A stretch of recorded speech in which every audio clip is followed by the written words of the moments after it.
Dito tayo sa ilalim ng mga puno.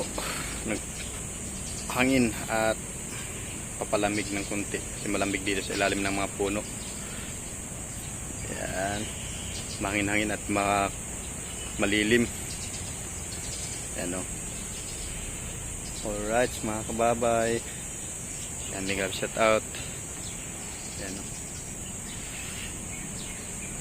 Dito tayo sa kliyente. Yan, ang ganda talaga, may mga puno, may masisilungan ka at malilim at malamig ang hangin pag may mga puno. Yan.